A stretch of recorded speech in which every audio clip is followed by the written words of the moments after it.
The grandest days were those of the wind.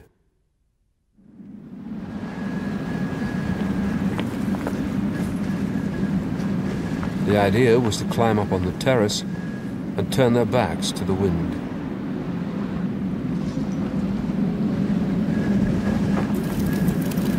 The children would get a good grip on the dry, rustling branches.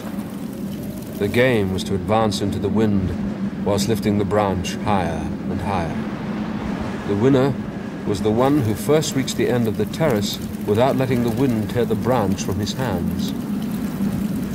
Jacques could feel the wind from the farthest ends of the country coursing down the length of the branch and down his arms to fill him with such power and exultation that he cried out endlessly, until his arms and shoulders gave way under the strain and he let go of the branch, which the wind instantly carried off along with his cries. And that night, lying in bed, worn out, he could still hear the howling and the tumult of the wind that he would love for all his life.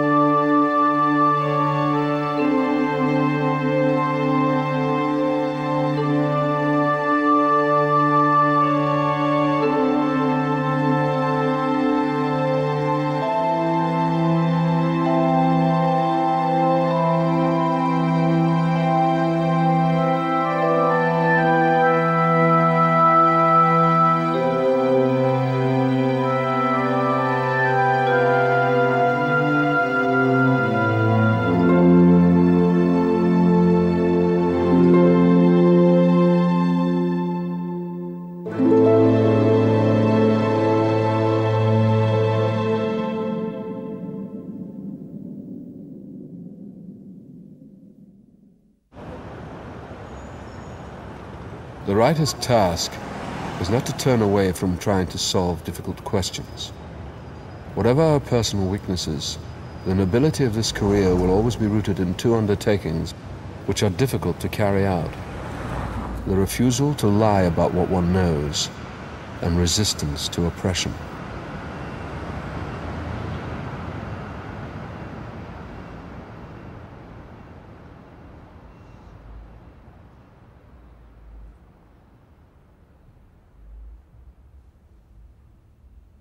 Une amie m'a amenée à une répétition de la Célestine au théâtre de l'Équipe. J'ai regardé la scène, j'ai vu un jeune homme grand, mince, pâle, et j'ai su tout de suite que c'était Albert Camus. Et ensuite, il est venu, on nous a présenté. Il avait lu mes poèmes, moi j'avais lu L'Envers et l'Endroit. On se connaissait déjà dans un sens. Et tout de suite, une grande amitié est née. On a fait de grandes promenades sur les hauteurs d'Alger. Et donc c'est un soir, c'était donc tout illuminé, le port, c'était merveilleux. On s'est assis sur un petit banc. Et à ce moment-là, un petit yaouled, on appelle ça un yaouled, est venu avec des fleurs et il a proposé des fleurs.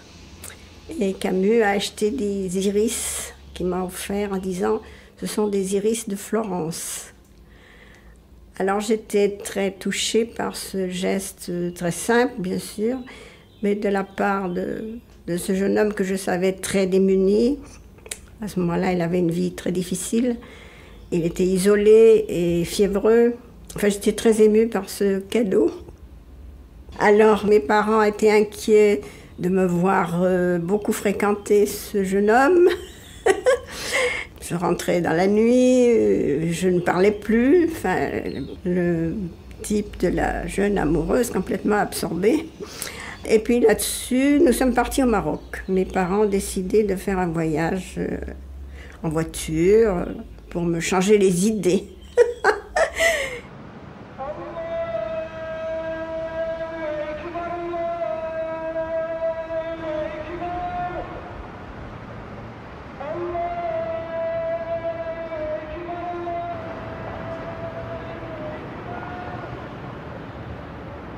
He was handsome, he was very well read, and he also had this aura which people have in France when they are aspiring writers.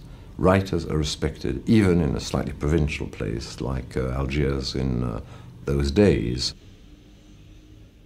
Being a pied noir is being of European, Italian, Maltese, Spanish, French extraction.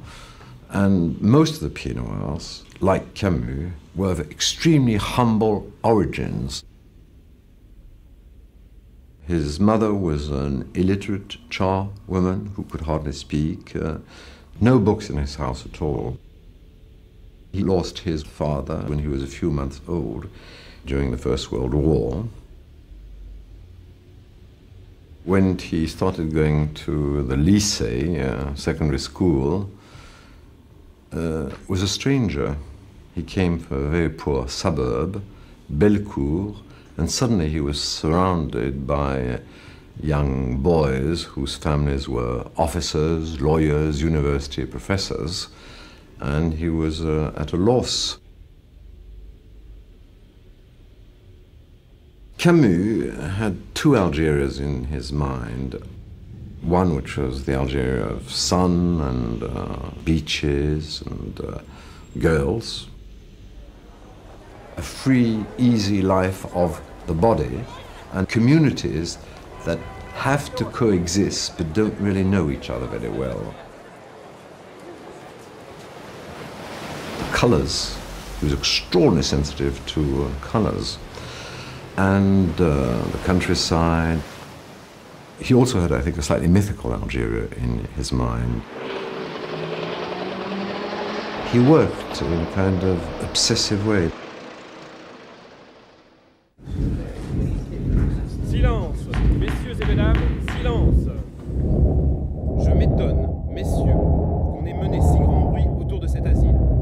Car enfin, s'il fallait donner une... The whole beach was reverberating in the sun and pressing against me from behind. The sun was beginning to burn my cheeks, and I felt drops of sweat gathering in my eyebrows.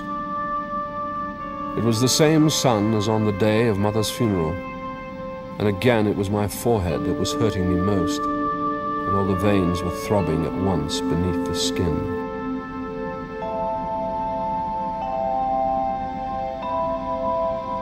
I took a step, just one step forward, and this time, without sitting up, the Arab drew his knife and held it out towards me in the sun.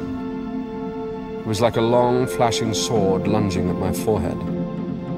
My whole being went tense, and I tightened my grip on the gun.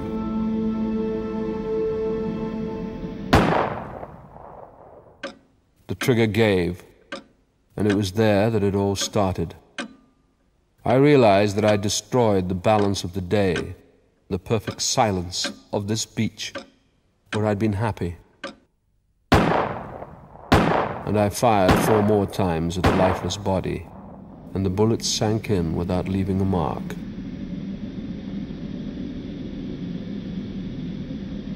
And it was like giving 4 sharp knocks at the door of unhappiness. Pour Camus, l'absurde, c'était le conflit entre l'appel de vie qu'il sent en lui quand il est jeune, et puis la découverte de la mort, par exemple.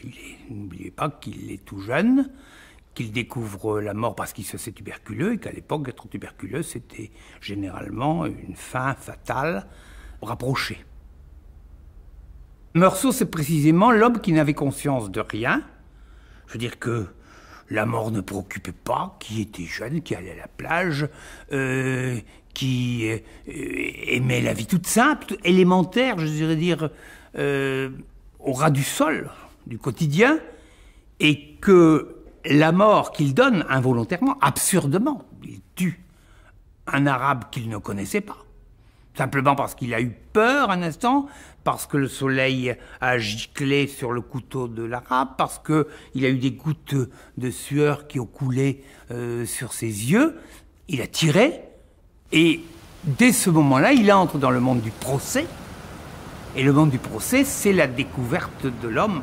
Et on est mis en question par les autres, par le juge d'instruction, par l'avocat, par le tribunal. Et voici Meursault qui est en quelque sorte rongé. Parce qu'il découvre le monde, il sait qu'il va mourir, qu'il va être condamné à mort. Donc ça, c'est une des formes d'absurdité. Il est jeune, il a envie de vivre et on le condamne à mort. Si on voulait résumer ce roman d'une certaine manière, on pourrait dire, dans la société telle qu'elle est, tout homme qui ne pleure pas l'enterrement de sa mère risque d'être condamné à mort. Pour moi, Meursault est atteint de ce que j'appellerais la folie de la sincérité. Ce qui distingue ce personnage, c'est qu'il ne veut jamais dire plus qu'il ne sent. À quelqu'un qui lui propose de l'épouser et qui lui demande s'il est amoureux, il répond soit qu'il n'en sait rien, soit qu'il ne l'est pas. Il ne répond jamais oui, car il n'est jamais sûr de ce sentiment.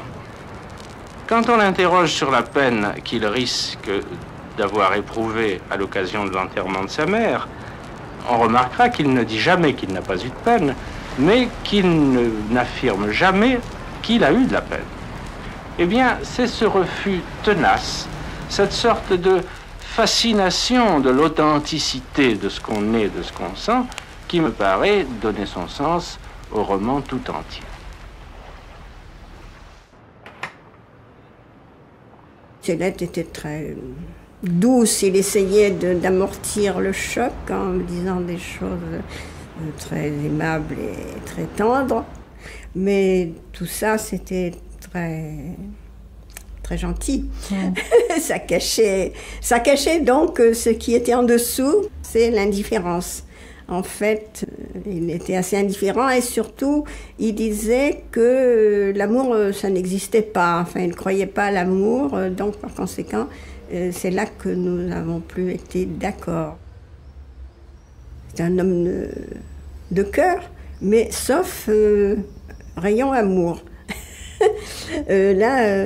Bon, il avait eu la catastrophe de son premier mariage. Je crois que ça avait détruit beaucoup de choses en lui et qu'il était dans un mauvais passage. Hein. Parce que, bien sûr, il allait évoluer plus tard. À ce moment-là, il était sec. In the university circles of Algiers, Camus was a well-known character. And ladies were attracted by him. And he was not always polite with all of them, but he could be extremely seductive with many. And he met Francine, who was like him, the daughter of a man who died during the First World War. Francine came from a middle-class background in Oran. Very beautiful, a mathematician by profession, a school teacher. Musically talented, extremely gifted, but she didn't seem to have the energy to become a professional pianist.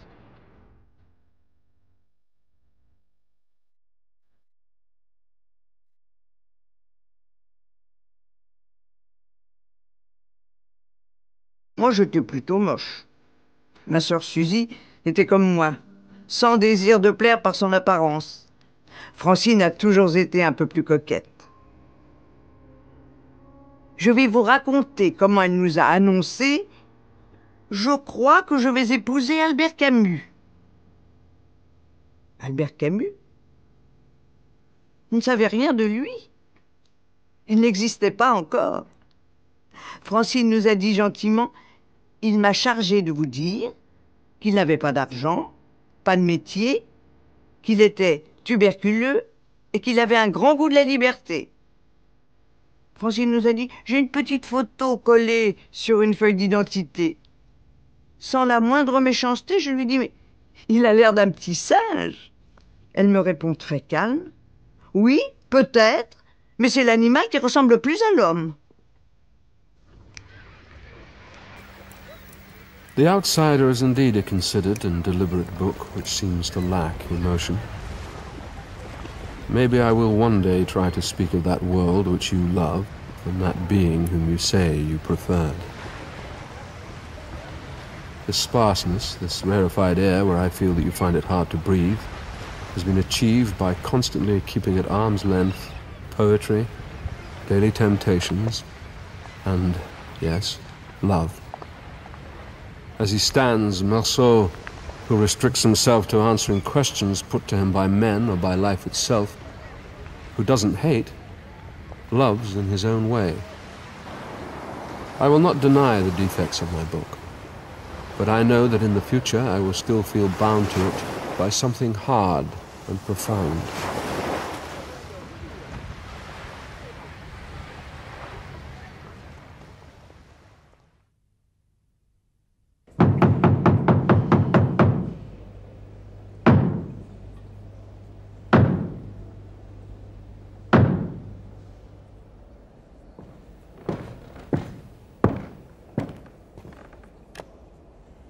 Hello New York, hello London.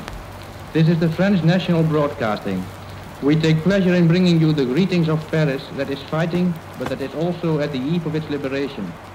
The Germans are still occupying certain points of the capital. Revolt is not revolution. It is revolt, which for 4 years sustained the resistance.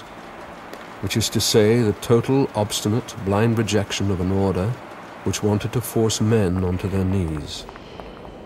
Revolt comes first from the heart, but there comes a time when it passes into the mind, when feeling becomes idea, when spontaneous impulse ends as concerted action.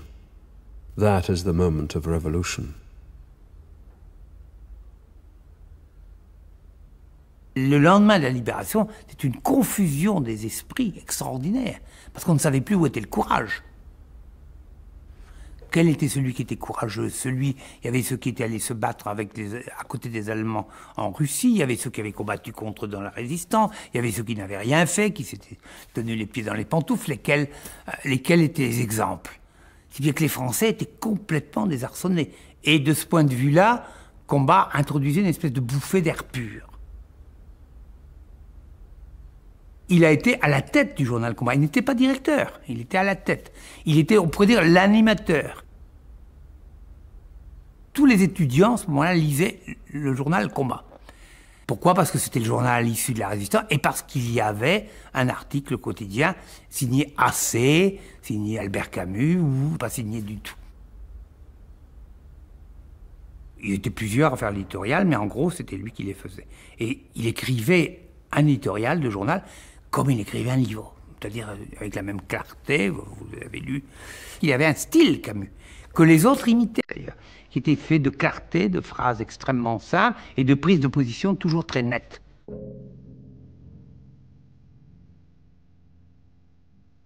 Albert et Francine étaient séparés. En 1942, elles regagneront pour reprendre ses cours. Albert reste à Chambon-sur-Lignon chez Manouche. À partir de là, on ne sait plus rien d'Albert, jusqu'à la libération.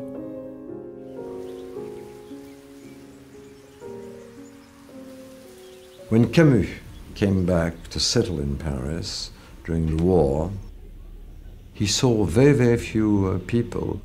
He didn't eat very well, he didn't have very much money. He lived in funny, measly hotels. And he met Jeannine Thomasset, who was going to become Jeannine Gallimard, that is to say, the wife of one of his very important friends, Michel Gallimard. Gallimard was the most important publishing house in Paris. He was taken into what he lacked, a family, that is to say, part of the Gallimard tribe. They looked after him.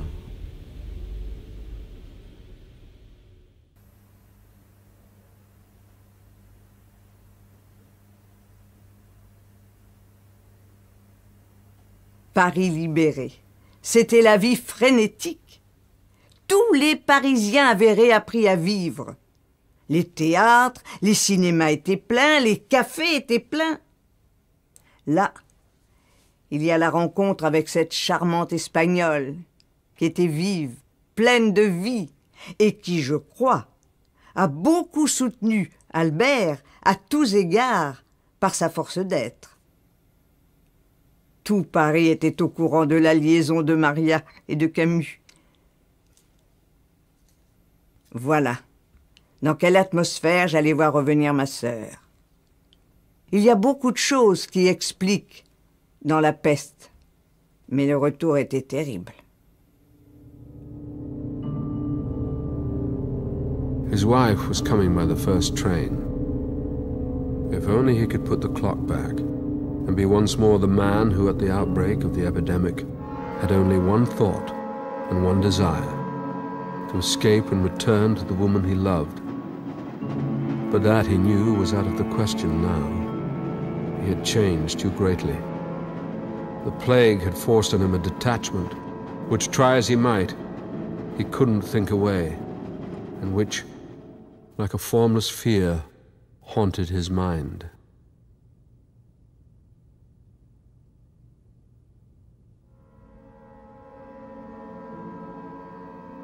With his arms locked around her, he let his tears flow freely, aware only that they would prevent his making sure if the face buried in the hollow of his shoulder was the face of which he had dreamed so often, or a stranger's face. For the moment, he wished to behave like all those others around him who believed or pretended to believe that plague can come and go without changing anything in men's hearts.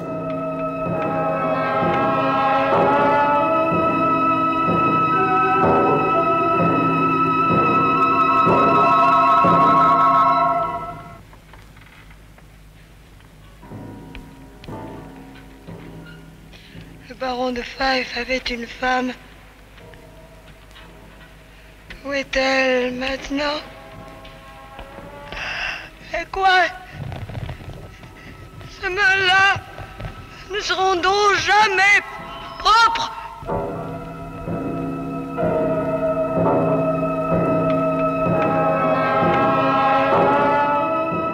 When he met her, she existed fully. She was already not a Hollywood film star, but an actress very well known in France through plays and through films. They were somehow on an equal footing. He was a Don Juan, but she was a Don Juana. And, you know, they had an agreement that they could live their lives the way they wanted. And he went back to her all the time. He could confide in her almost completely.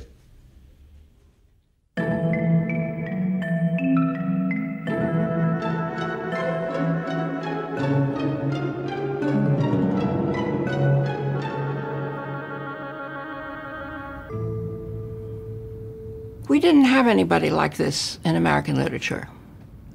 When I speak of self-possession, it was really remarkable. He was a man, and I think of it with young people, boys and girls that saw this man, sure of himself when he spoke, say, in American universities.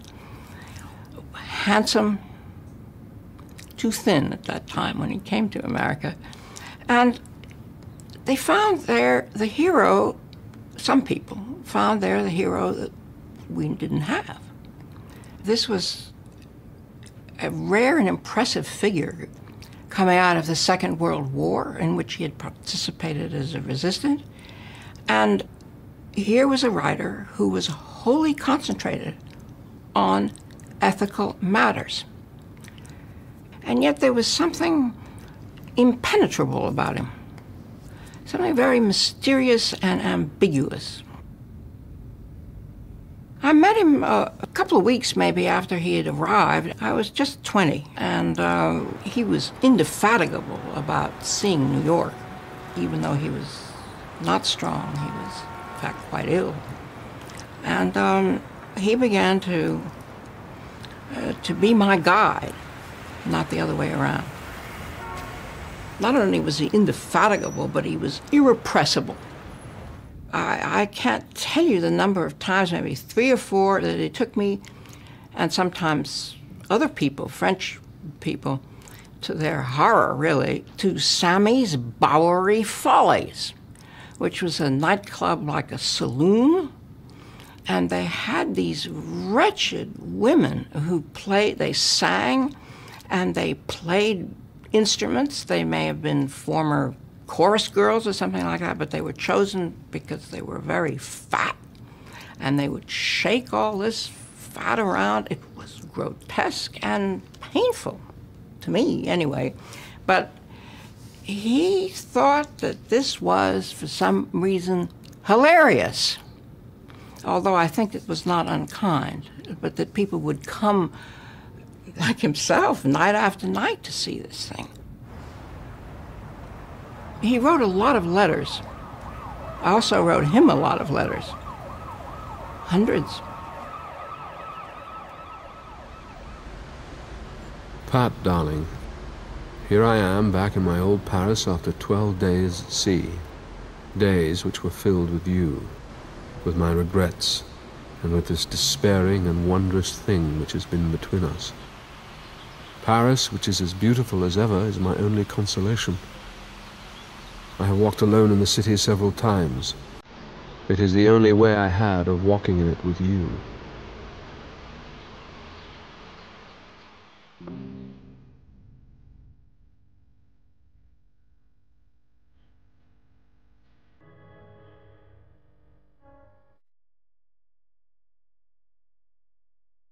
Maria Casares s'est éloignée quand elle a su que Francine était enceinte. Francine porteuse a été respectée, si j'ose dire. Et puis ça a recommencé.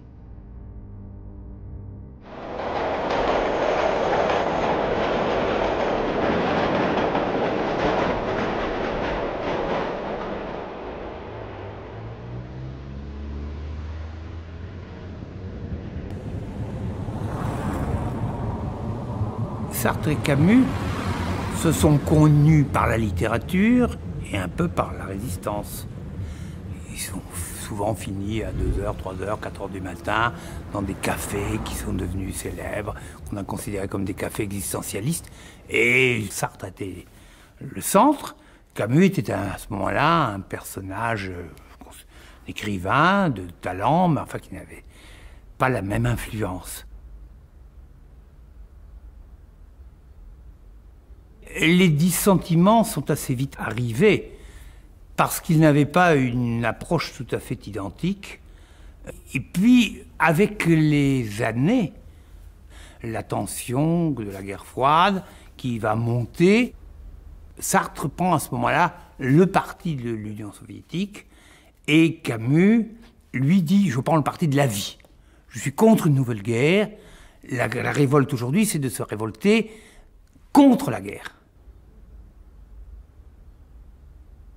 Le grand problème qui les a coupés, c'est qu'à ce moment-là, on commence à découvrir les camps soviétiques, les camps de concentration.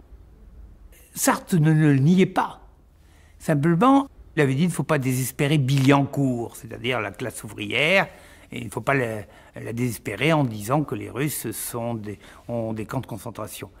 Et alors que Camus a dit, mais on a dénoncé hier les camps de concentration allemands, et on doit dénoncer de la même manière les camps soviétiques.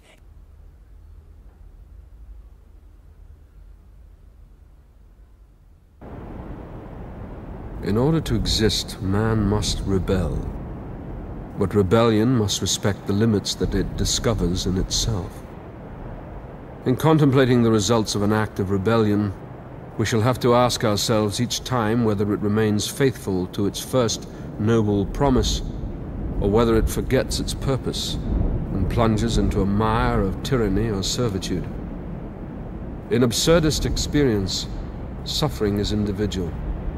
But from the moment that a movement of rebellion begins, suffering is seen as a collective experience, as the experience of everyone. Therefore, the first step for a mind overwhelmed by the absurdity of things is to realize that this feeling of strangeness is shared by all men, and that the entire human race suffers from the division between itself and the rest of the world. What he did in that book, among other things, was to question the very idea of revolution. For him, it was not an end in itself or a good thing in itself. And his criticism of the Russian Revolution is quite extraordinary, especially in the year 1952. He was saying, we cannot overlook the fact that this is a police state, the Russian world. And in fact, he was actually saying, comrades, you're all saying that it's night in the middle of the day. Well, it happens not to be.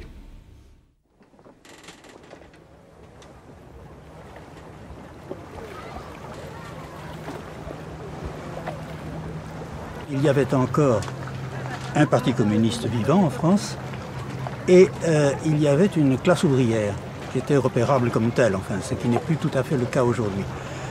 Et cette classe ouvrière était en majorité portée à se référer au Parti communiste. Alors, nous comprenions très bien, nous y avions d'ailleurs participé, que l'on dénonce les redoutables excès qui se produisaient à l'Union soviétique, mais nous ne voulions pas que ça se traduise par une condamnation du communisme sous sa forme, disons, française et aussi italienne, enfin bon. Le propos de l'homme révolté était de substituer à toute idée, à toute recherche du type action révolutionnaire, une conception de la révolte qui nous apparaissait un peu trop abstraite, comment dire, idéaliste et hors de propos, je veux dire, n'embrayant pas sur la réalité. Et donc au temps moderne, nous nous sommes posé la question, dès ce moment-là, du compte-rendu que nous étions évidemment tenus d'en faire. Et puis, personne ne voulait, aucun d'entre nous ne voulait s'en charger. Et ça a duré environ 6 mois. Et Sartre a tranché en disant bah, il faut que ce soit Janson qui le fasse. Il a trouvé un argument qui me paraissait bizarre, en disant que au moins je le ferai poliment. Et vous l'avez fait poliment? Je pense que je l'ai fait poliment, mais je l'ai fait durement. Camus blames the Stalinists for being totally captive of history. But they're no more so than he is. If Camus' revolt wishes to be deliberately static, it can only concern Camus himself. The Rebel is an aborted great book. Monsieur le Directeur, I am beginning to be a little tired of seeing myself and other veteran militants who never walked away from the struggles of their times, receiving lessons in efficacy from critics who never placed anything more than their armchair in the tide of history. Friendship can also become totalitarian. A mixture of somber conceit and vulnerability has always discouraged anyone from telling you whole truths. The result is that you have become the victim of bleak immoderation. It seems I am to pay dearly for this poor book. Today I am full of doubt about it and full of doubt about myself. But I have nothing to say if people put me personally on trial. Any defense becomes a self-justification. And what is striking is this explosion of long-repressed loathing. All this goes to prove that these people have never been my friends. Et il admettait très mal que quelqu'un ne soit pas ce qu'il considérait qu'un ami devait être dans toutes les circonstances. Une des raisons de la rupture avec Sartre, c'est que Sartre, qui n'était pas du tout comme cela, qui lui pouvait séparer le jugement qu'il portait de l'amitié qu'il éprouvait, l'avait scandalisé au moment de l'homme révolté. Parce que Camus considérait qu'un vrai ami n'aurait jamais dû écrire ce qu'il avait écrit. Parce qu'alors il avait un sentiment, effectivement, qu'on peut appeler de fraternité, qu'il étendait d'ailleurs à l'ensemble de l'humanité. Chez Camus, l'amitié comptait beaucoup. Toute sa vie, le football a compté dans sa vie. Pourquoi? Parce que c'était un club, une vie en commun, une lutte en commun, mais on était copains, on était amis. Il y avait l'amitié au théâtre qui comptait beaucoup. Puis il y avait les amitiés personnelles auxquelles il était profondément attaché. Et enfin, il y avait comme cela toute une série de groupes d'amis qui, pour lui, étaient des véritables bases, je dirais, dans lesquelles il pouvait résister à l'absurde.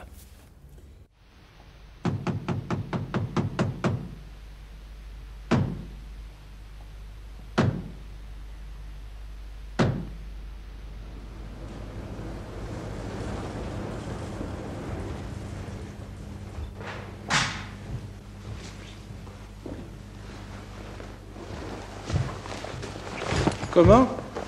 Pourquoi je fais du théâtre? Eh bien, je me le suis souvent demandé.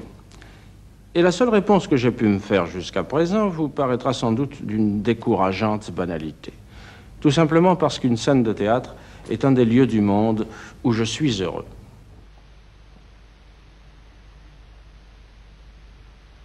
C'est lui qui l'a dit, qu'il pouvait s'engager dans le théâtre sans que ça nuise à son écriture et à son métier d'écrivain.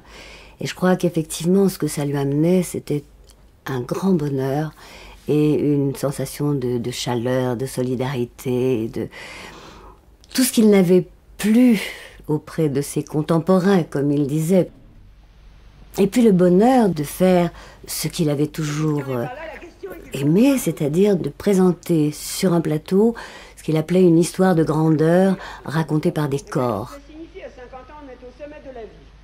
Je n'ai connu que dans les sports d'équipe, au temps de ma jeunesse, cette puissante sensation d'espoir et d'exaltation qui accompagne les longues journées d'entraînement jusqu'au jour du match, victorieuse ou perdue. Et vraiment, le peu de morale que je sais, je l'ai appris sur les scènes de théâtre et dans les stades de football qui resteront mes vraies universités. Je crois qu'on avait persuadé Camus que s'il faisait une apparition à la télévision et s'il parlait du théâtre, de sa conception du théâtre, de ses rêves autour du théâtre, ça pouvait redonner un élan aux possédés. Parce que les possédés marchaient très bien, mais pas suffisamment pour la bonne santé du théâtre.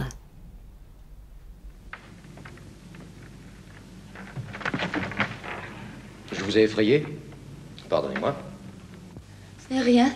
Je me suis trompée. Mais qu'y a-t-il? Ce n'est rien. Je ne vous reconnaissais pas tout d'un coup. Il me semblait que vous étiez un autre. Qu'avez-vous dans la main? Quelle main? La droite, c'est un couteau. Regardez ma main, elle est vide.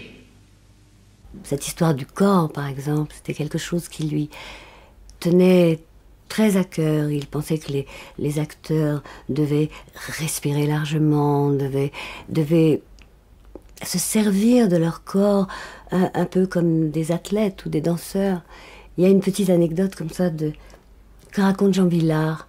Il devait jouer le Don Juan et Camus est entré dans sa loge et Vilar était en train d'arranger ses chaussures parce qu'il avait mal aux pieds.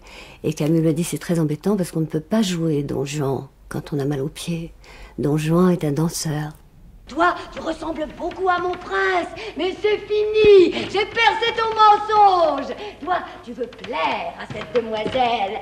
Tu la convoites. Mais allez-vous m'écouter? Laissez cette folie. Lui ne m'a jamais dit que j'étais folle. C'était un prince, un aigle. Il pouvait se prosterner devant Dieu s'il voulait, ne pas se prosterner s'il ne voulait pas. Toi, Châteauve t'a giflé. Tu es un laquais aussi. Mais regardez-moi. Reconnaissez-moi. Je suis votre mari. Lâche-moi, imposteur. Je ne crains pas ton couteau. Il avait l'intention de monter Les Possédés déjà depuis très longtemps. Et tous les personnages de Dostoïevski l'ont marqué. Et puis, je crois qu'il y avait dans les personnages de Dostoïevski une démesure qui correspondait à la sienne. Même s'il disait qu'il fallait une mesure et une limite, intérieurement, il y avait en lui cet appétit d'absolu et aussi cette compassion qu'il y a dans les personnages de Dostoïevski. I have found Francine in an alarming state. I had hoped she would have regained her equilibrium. On the contrary, I find her depression worsened into neurosis complicated by manifestations of anxiety and obsession.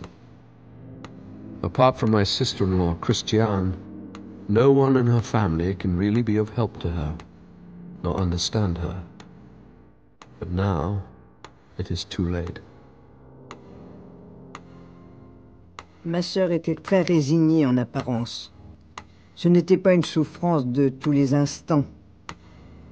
Elle a tenu, et puis elle a craqué.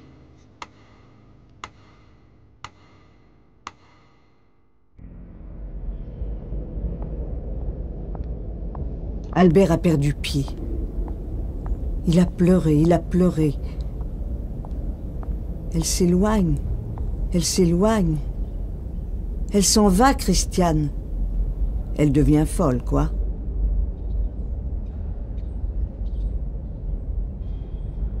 Elles sont toujours fermées, les fenêtres de la clinique. Puis tout d'un coup, ça cède, mais ce n'est pas très haut. Elle a sauté pour sortir de cette chambre. Malheureusement, elle s'est blessée. Il a fait une fixation parce qu'il pensait que tout le monde le jugeait. Il était mal à l'aise, le malheureux. Il me disait, avec des yeux navrés, « Christiane, je ne peux plus écrire. » Je lui répondais tout le temps, « Tu écriras plus tard, mais il faut la sauver. Il faut la sortir de là. » Je me trouvais chez Albert Camus, à rue Madame. Je travaillais sur des documents qu'il m'avait prêtés et nous devions déjeuner ensemble. J'étais encore, je vois très bien la grande pièce où nous étions. Et à 1h, Camus est arrivé, visiblement très bouleversé, et m'a dit, nous, excusez-moi, nous ne mangerons pas ensemble. Je ne peux pas, j'ai un problème. Donc, quitter. Il ne m'a rien dit de plus. Et puis, 8 jours après, je suis revenu pour continuer nos entretiens, puisque nous nous voyons en ce moment-là très souvent, pour le premier livre que j'avais écrit sur lui. Et alors, il m'a dit, il faut que je m'excuse pour l'autre jour. Ma femme a tenté de se suicider. Je n'avais pas dit plus. Bien entendu, je me suis tu et il a dit oui. Je croyais qu'il était entendu entre nous que nous étions mariés, nous étions libres l'un et l'autre. Et pendant des années, 10 ans, ça a été vrai. Et puis je ne sais pas pourquoi maintenant ma femme ne supporte plus la liaison que j'ai. Et il m'avait ajouté, je ne me sens pas coupable, mais je me sens responsable. Et il disait en terminant, au fond, je n'aurais jamais dû me marier.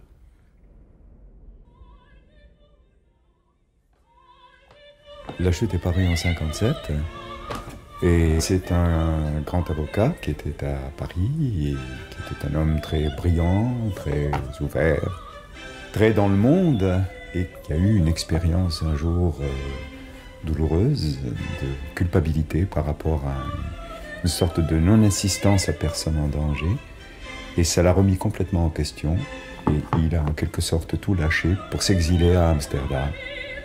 Et là, il vit à Amsterdam, seul, dans une grande solitude. Mais il passe la plupart de son temps dans un bar qui s'appelle Mexico City, où il se confesse, où il s'accuse, et où il essaie de trouver des interlocuteurs pour se libérer, en quelque sorte, peut-être, de sa solitude, de son désespoir et de sa culpabilité.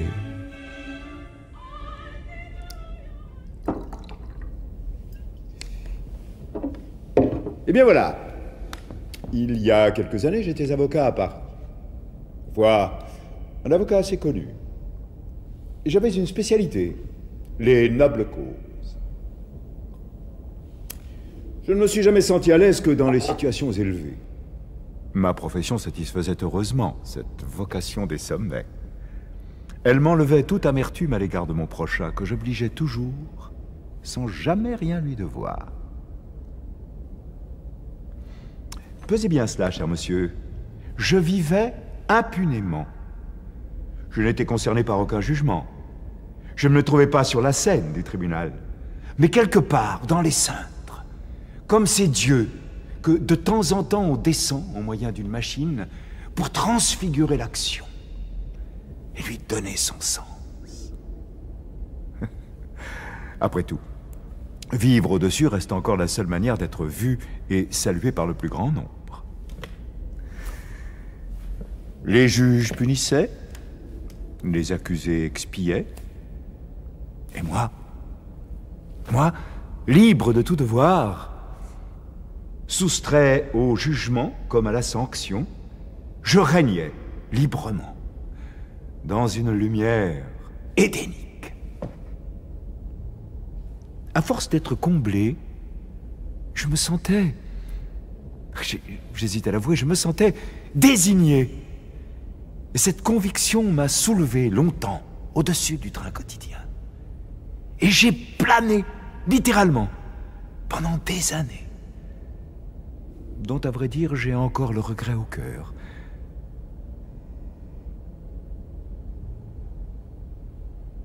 J'ai plané.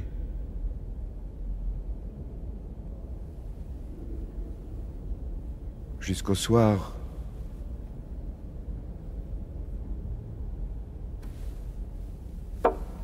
Mais non, ceci est une autre affaire, il faut l'oublier.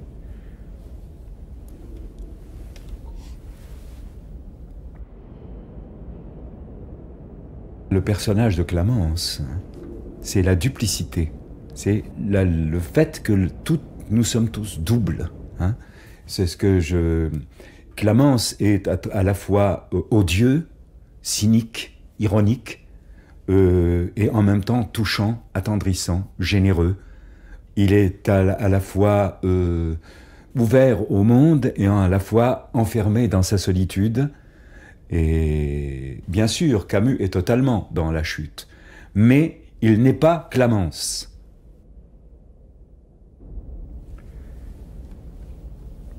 Ce que j'ai à vous raconter maintenant est un peu plus difficile. Voilà. Il s'agit d'une femme.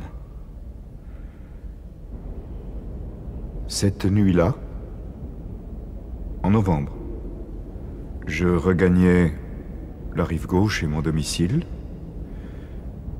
Sur le pont, je passais derrière une forme, penchée sur le parapet, et qui semblait regarder le fleuve. De plus près, je distinguais une mince jeune femme, habillée de noir. J'avais parcouru une 50aine de mètres à peu près, lorsque j'entendis le bruit qui, malgré la distance, me parut formidable dans le silence nocturne, d'un corps qui s'abat sur l'eau. Presque aussitôt, j'entendis un cri, plusieurs fois répété, qui semblait lui aussi descendre le fleuve, et puis s'éteignit brusquement. Le silence qui suivit dans la nuit soudain figée me parut interminable. Je voulais courir et je ne bougeais pas. Je me disais qu'il fallait faire vite, et je sentais une faiblesse irrésistible envahir mon corps. J'ai oublié ce que j'ai pensé alors.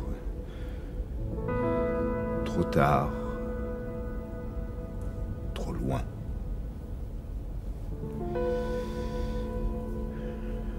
Enfin, quelque chose de ce genre. J'écoutais toujours, immobile.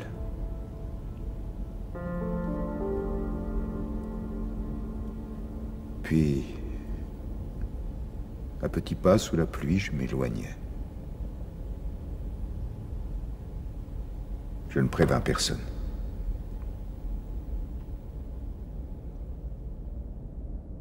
J'avais eu alors un écho de la part de Francine Camus, après la mort d'Albert, un jour où nous travaillions ensemble sur la chute, parce que nous étudions les manuscrits, je travaillais avec elle, on lisait des choses qu'on avait du mal à lire ou que j'avais du mal à lire. Et à un moment donné, elle m'a dit, oui, cette femme qui se noie et à laquelle on ne tend pas la main. Quand il a écrit cela, j'ai dit à Albert, au fond, c'est notre histoire. Et après tout, pour une fois que tu peux t'accuser toi-même, c'est une bonne chose. Et c'est elle qui m'avait en quelque sorte révélé que la chute, c'est aussi une confession en même temps que tout le monde est concerné. Quand on a lu le livre, on doit se dire, est-ce que moi, je suis plus clair que Clamence? Est-ce que moi, je suis plus honnête que Clamence? Est-ce que moi, j'aurai le courage de saisir la main de cette femme qui se noie? Voilà.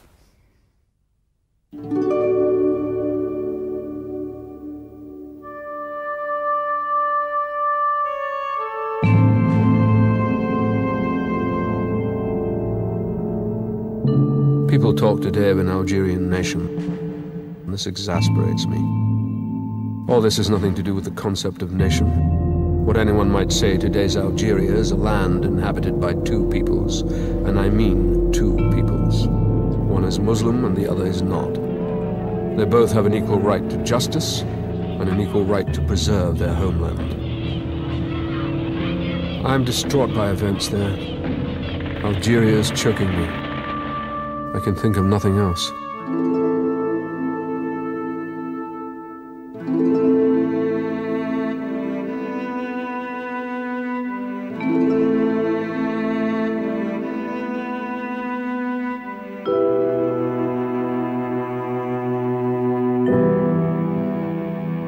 We were sitting having lunch and he was extremely nervous.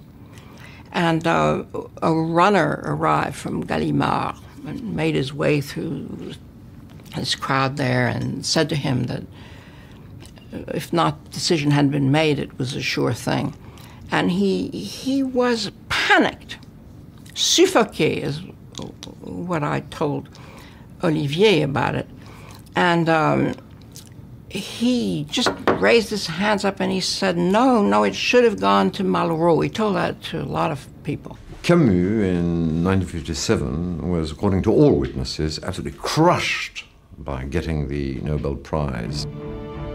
He was the youngest French winner.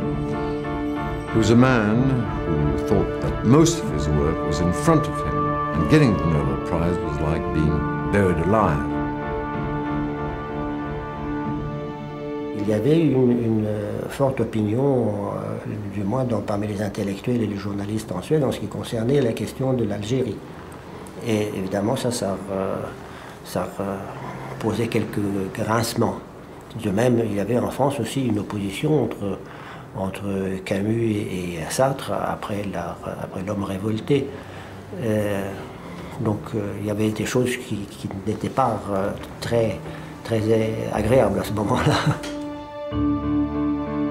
Dans toutes les circonstances de sa vie, obscures ou provisoirement célèbres, jeté dans les fers de la tyrannie ou libre pour un temps de s'exprimer, l'écrivain peut retrouver le sentiment d'une communauté vivante qui le justifiera, à la seule condition qu'il accepte, autant qu'il peut, les deux charges qui font la grandeur de son métier, le service de la vérité et celui de la liberté. Albert n'avait jamais eu l'idée de suggérer à Francine, ni même de lui offrir, quelque chose d'habillé, d'élégant. Francine est toujours restée dans un ton, je ne dirais pas mineur, mais... Alors ses amis, l'une lui a offert son collier, l'autre ses boucles d'oreilles. On l'a aidé à avoir une très jolie robe. On peut dire que Francine a été entièrement parée de l'amour des Oranaises.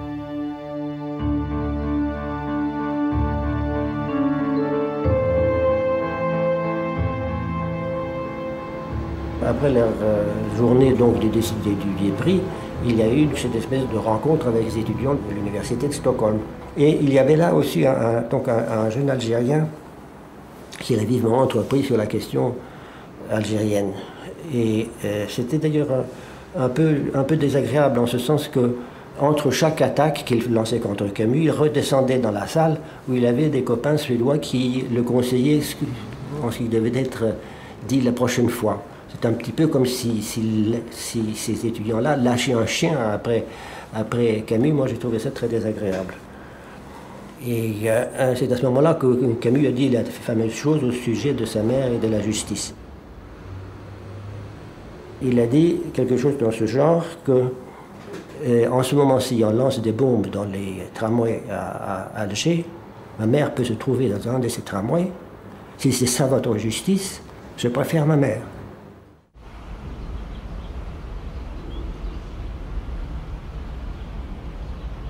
When Camus spouted this answer about justice and his mother, an unfortunate phrase, logically, but one that can understand completely, as it was a cri du cœur, it really came from his guts. He meant that he constantly thought about his mother. She could take a tram in Algeria and be blown to pieces. Of course, this was not how it was interpreted. It was interpreted by many people as meaning thousands of Algerians killed, justice or injustice mean nothing, and he thinks about his mother.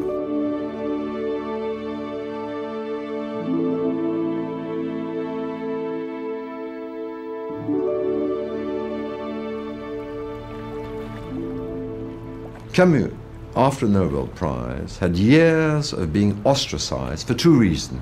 Of course he was reactionary because he was anti-communist, he'd spoken too soon. And of course he was reactionary because he did not accept the idea of independence. He felt that he had equal right to the soil in Algeria. And there's no question that, on that particular point, he was a bit behind history. But it is absolutely absurd to say that he was a traditional French colonialist.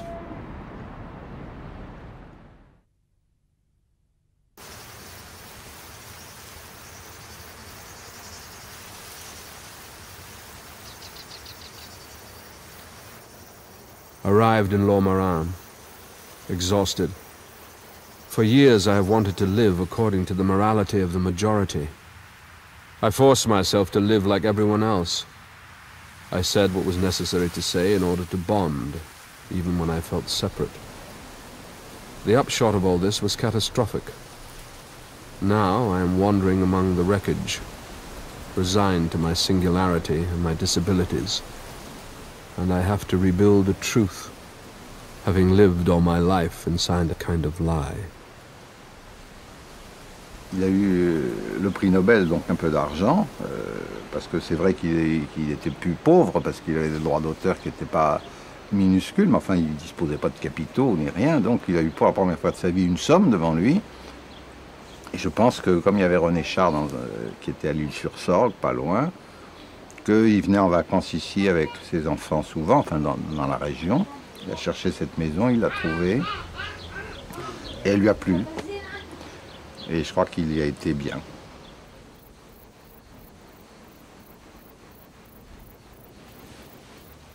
Je crois que ça a été très important parce qu'il y avait l'exil de l'Algérie. Et il a été coupé d'Algérie, douloureusement.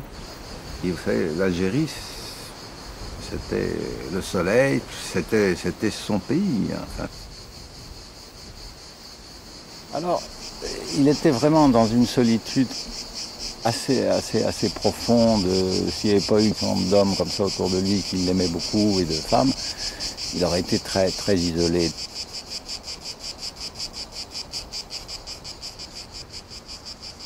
Il a connu Maria Casares, qui a été, tout le monde le sait, plus qu'une aventure, une liaison, plus qu'une liaison, je ne peux pas dire une... Je ne sais pas comment dire, une compagne. C'était aussi une compagne de toute son existence à partir du moment où il l'a rencontrée, c'est-à-dire à partir de 1943, jusqu'à sa mort. Hein. Ils sont toujours vus, toujours aimés, toujours été ensemble. Michel, mon cousin, qui était un homme extrêmement généreux, enthousiaste, etc., et je dirais presque tombé amoureux de Camus. C'est-à-dire il s'est pris d'une amitié phénoménale pour lui, et Camus a été très touché par cette amie, et ça a été une amitié qui ne s'est plus jamais démentie.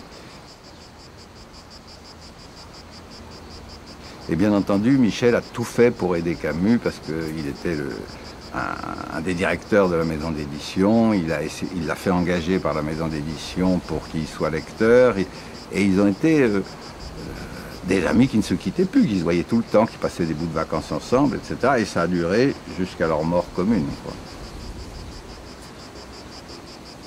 Très vite, moi j'étais plus jeune, mais aggloméré à ce petit groupe.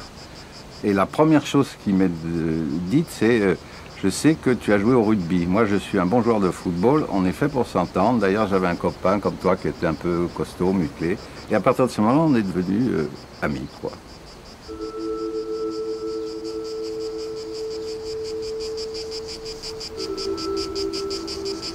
Albert, il n'aimait pas le luxe. Il aimait bien être élégant. Il aimait bien, d'une certaine façon, une belle salle de bain, des choses comme ça, mais il n'aimait pas le luxe du tout. Et il y avait toujours des histoires entre Michel et lui, Michel Gallimard, parce que Michel Gallimard passionné de belles voitures, confortables. À une époque, il y avait des voitures américaines avant d'avoir des voitures de sport françaises. Et il disait à Albert, écoute, tu es ridicule avec ta vieille 11 chevaux complètement pourrie, la vilaine et tout. Maintenant, hein, tu as les moyens de te payer une belle bagnole confortable pour aller te promener et tout ça. Et ben, écoute, mon cher Michel, excuse-moi de te le dire, mais les voitures que tu as, c'est le comble de la vulgarité. Moi, n'est-ce pas, l'aristocratie française, c'est bien connu, se promène en chevaux Citroën noirs, et ainsi que les grands patrons, les gens importants de la société. Les gens comme toi qui ont plein de chromes autour d'eux, c'est vraiment assez vulgaire.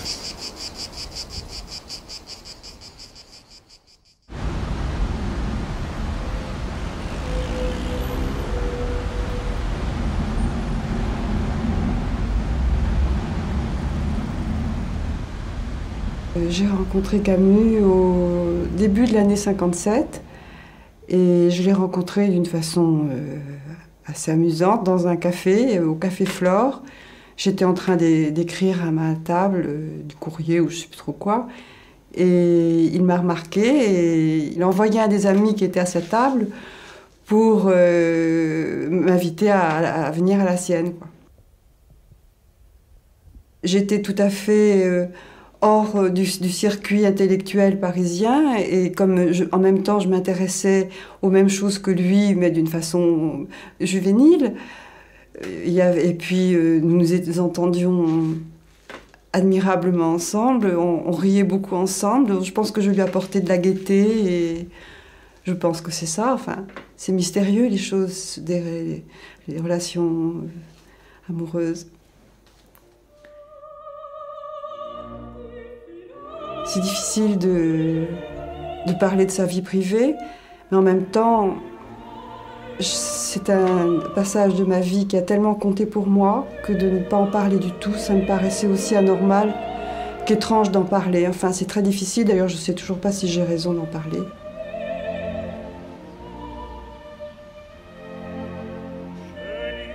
Albert adorait la musique, c'est toujours lui qui choisissait la musique de ses pièces de théâtre. Et chez lui, la musique était tout le temps là, toujours présente. Dans Don Giovanni, il y a des passages d'une gaieté merveilleuse et puis il y a des passages d'une profondeur tragique et effrayante. Il était sensible aux deux et je pense que Albert était vraiment un composé à la fois de tragique et de joie. Il aimait profondément certaines choses de la vie et ce n'était pas un tragique funèbre du tout. Même dans L'étranger, je trouve qu'il y a un humour masqué et dans La chute aussi. C'est plutôt l'ironie ou l'espèce de malice qu'il pouvait avoir dans la vie et que l'on perçoit dans tous ses livres. Mais c'est tellement ténu parfois que ça passe inaperçu. Je vous ai posé une question une fois de si c'était un homme de famille, Camus, ou comme beaucoup d'artistes.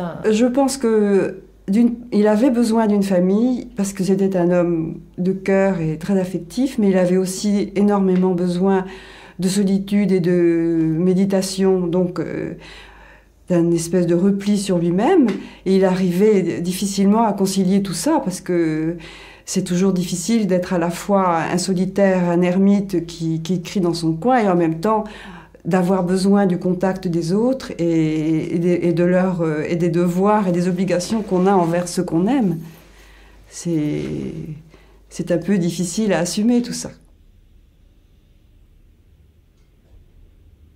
When Francine was very ill, Camus, who had separated from her, but obviously had extremely close links to his children, had to separate from them. His daughter went to Oran with her grandmother, and Jean stayed in France with the Polges. And for both of them, and for Camus particularly, it was an extraordinarily difficult period. Jean a toujours eu envers son père une attitude et une affection ambiguë. Jean était tout à fait du côté de sa mère, pour la texture nerveuse, la sensibilité. Il avait une extrême finesse psychologique. Mais on ne peut pas dire qu'il avait une grande admiration pour son père.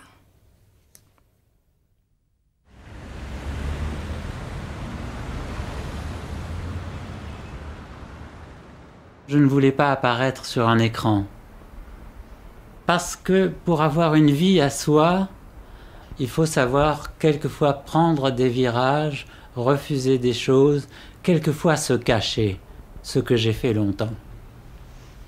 Il y a eu 3 ans où j'ai été un très mauvais élève, je ne sais pas pourquoi. Et les relations avec mon père ont été très dures. Lorsqu'il me parlait de mes notes, il n'élevait pas la voix. Mais je peux vous dire que, avant qu'il m'en parle, ma sœur ne pouvait pas manger le dîner, tellement elle savait ce que ça allait être. Mais autrement, je l'ai connu sous d'autres aspects, avec un humour incroyable. Nous avons couru ensemble, nous avons boxé ensemble, nous avons fait des choses comme ça.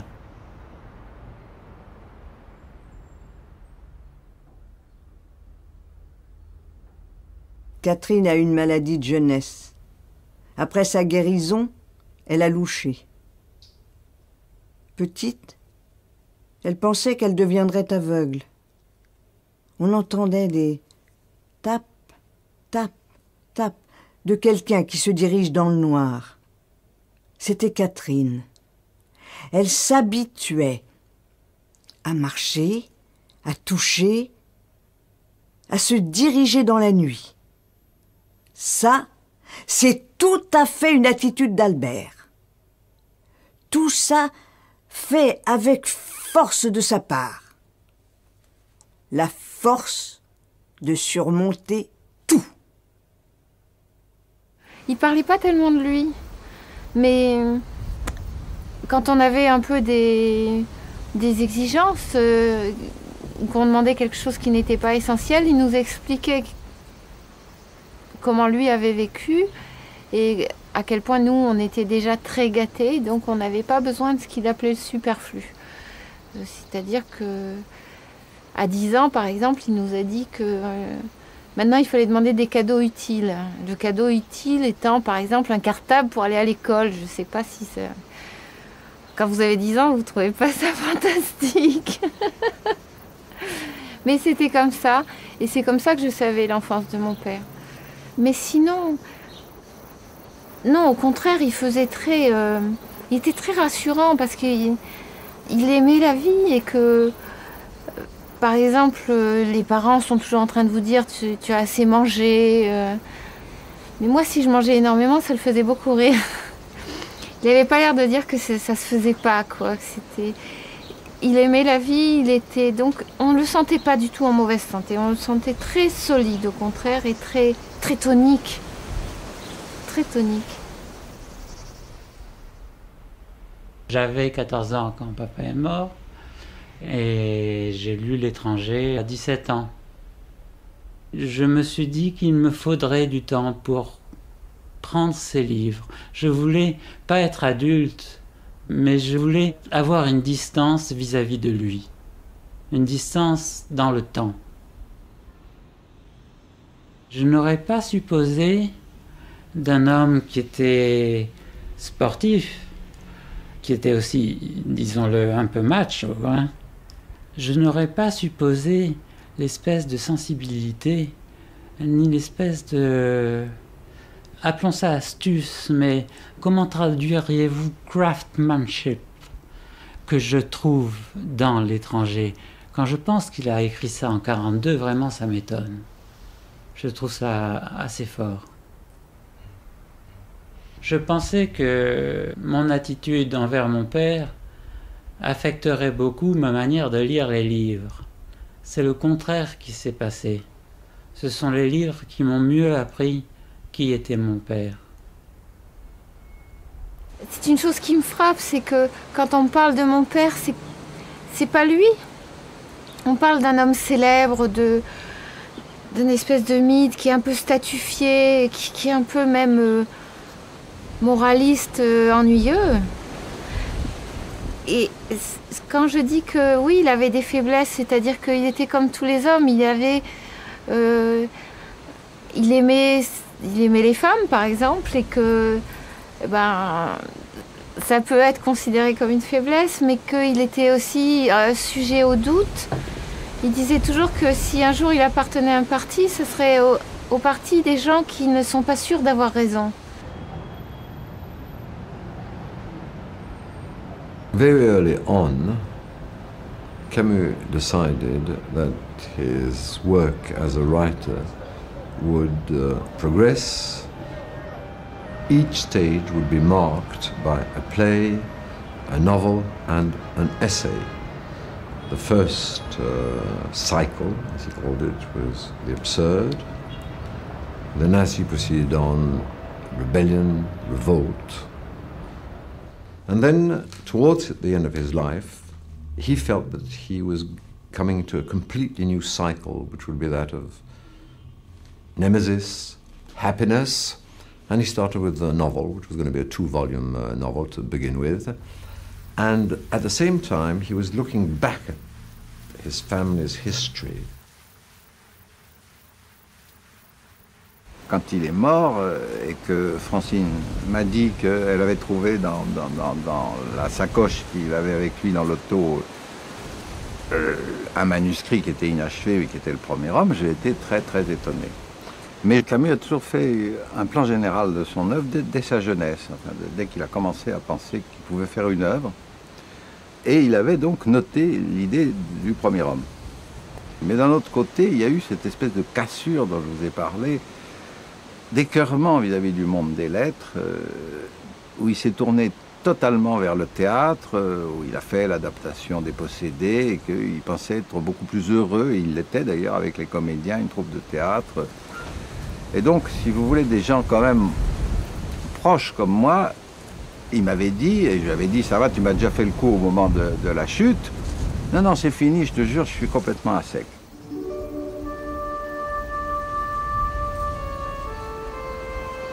Il a dû le dire à 2 ou 3 personnes, pas beaucoup, à Francine, sa femme, à Maria Casares probablement, enfin bon.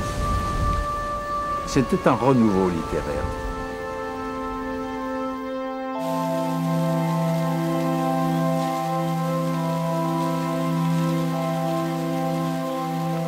One evening, Jacques was coming home after doing errands, holding at arm's length a dish of potatoes and cheese. A 2-franc piece slipped through a hole in his pocket and fell clinking on the pavement.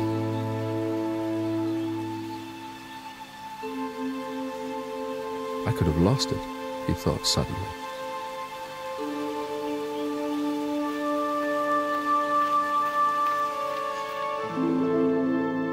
Jacques knew it was wrong to hide those 2 francs, and he didn't want to do it.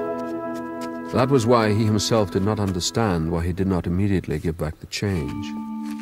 He came back from the toilet and declared that a 2-franc piece had fallen in the hole when he dropped his pants. Jacques felt a pang as he announced his bad news. His grandmother remained silent and studied him with her icy clear eyes. "You're sure?" she said at last. "Yes, I felt it drop." "Very well," she said. "We shall see."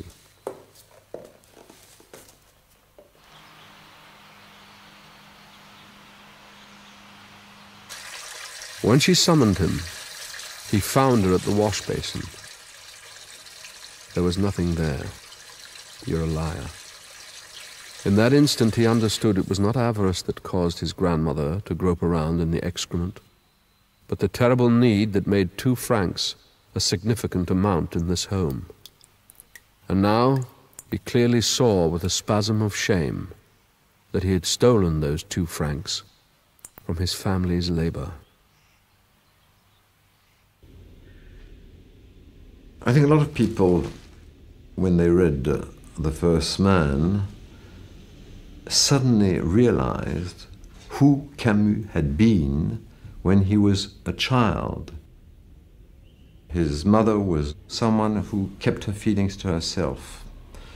He could talk to her, he could not talk with her. An absent father, and he's lost his when he was a few months old. There, in this posthumous book, it suddenly hit them, especially as the book, unfinished, is very, very biographical. We probably know more about Camus from The First Man than from any of the other books. Les gens d'Algérie, ceux qui sont venus comme des colons là-bas, sans parler des quelques exceptions qui sont les gros colons, ils n'avaient pas de famille, ils n'avaient rien, c'était des immigrants. Et donc ils n'avaient pas de passé. Et ils n'avaient quasiment pas d'avenir, c'est-à-dire ils n'arrivaient pas à... Donc à chaque fois, l'homme qui repartait dans la vie, il était le premier. Comme a été son père, c'est ça, c'est le sens, pour moi, du premier homme.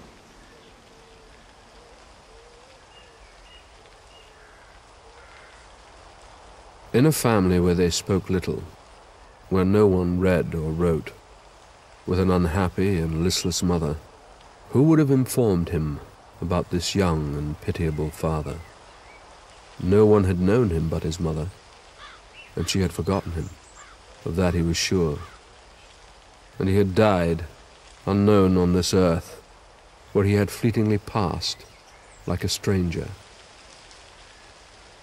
The secret he had eagerly sought to learn through books and people now seemed to him to be intimately linked with this dead man, this younger father, with what he had been and what he had become. He could not turn away from this name, those dates. For him, his father was again alive, a strange, silent life, and it seemed to him that again he was going to forsake him, to leave his father to haunt yet another night the endless solitude he had been hurled into. Turning his back on the grave, Jacques Cormery abandoned his father. Ce qui, moi, m'a beaucoup touchée, c'est que j'ai eu le sentiment qu'avec ce livre, il se délivrait justement de tout ce qui avait été douloureux pour lui, qu'il acceptait la solitude dans laquelle il était, et qu'il affirmait vraiment ce qu'il était, et en particulier dans le style du premier homme, qui est beaucoup plus lyrique que les autres livres. Il affirme aussi sa sensualité, son amour de la vie, mais d'une façon beaucoup plus charnelle, avec des mots beaucoup plus de chair. Et ça, moi, ça me plaît parce que c'est une forme de révolte. Et que la révolte, c'est la vie.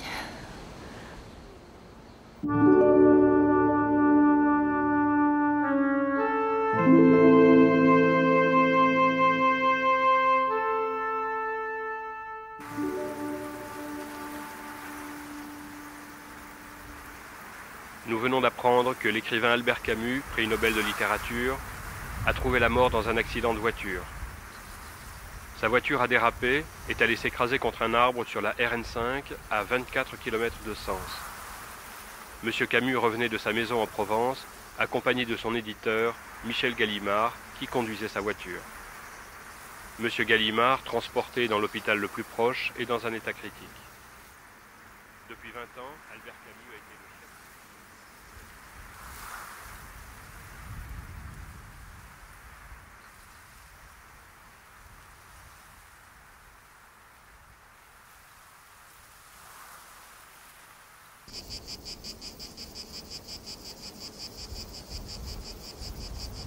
C'était une journée comme on pouvait en avoir à Oran, en janvier.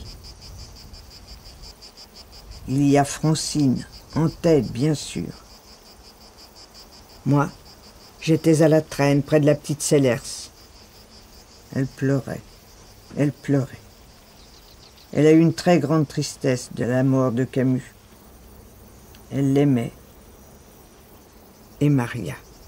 Maria était d'une parfaite discrétion. C'est une grande dame, vous savez. À un moment, Francine m'a dit « Et Maria Casares, tu crois qu'elle est seule en ce moment, la malheureuse ?»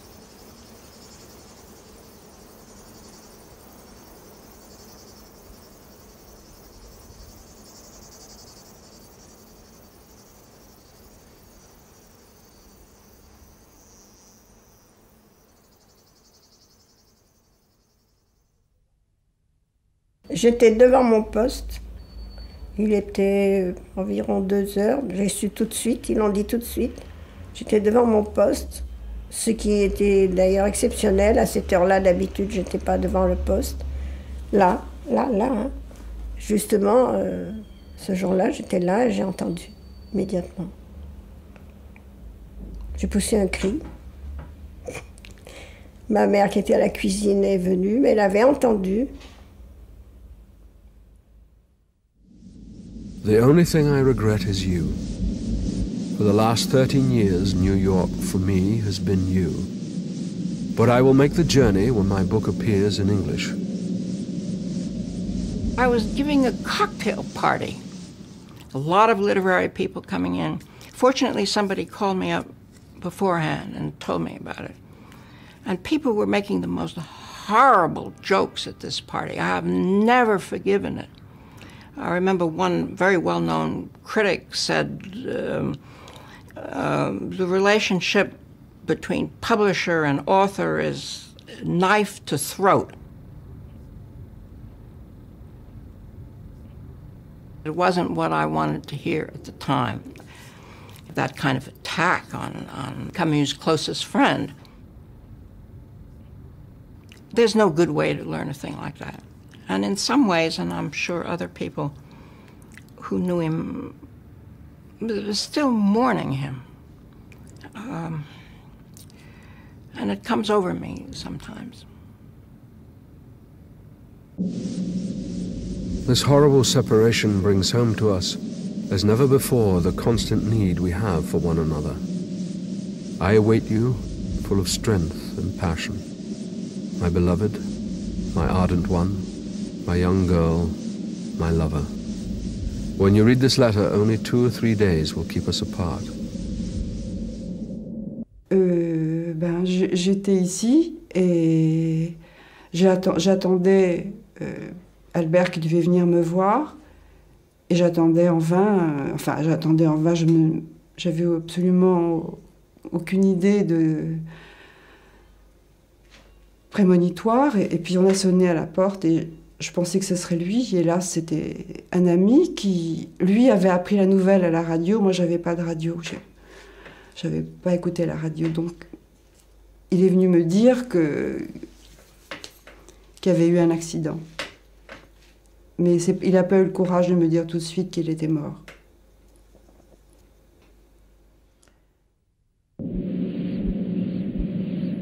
Just to let you know that I'm driving back to Paris with the Gallimards and will arrive on Tuesday, let's say, in principle, to account for hold-ups on the road.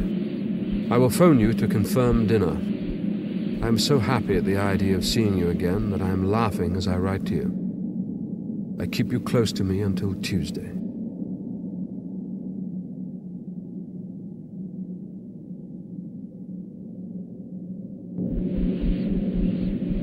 Tender one, here is my last letter. I'm coming back and I'm happy about it. Until Tuesday, my darling.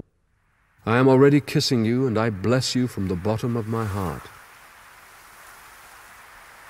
Until this monstrous book is finished, there will be no peace for me.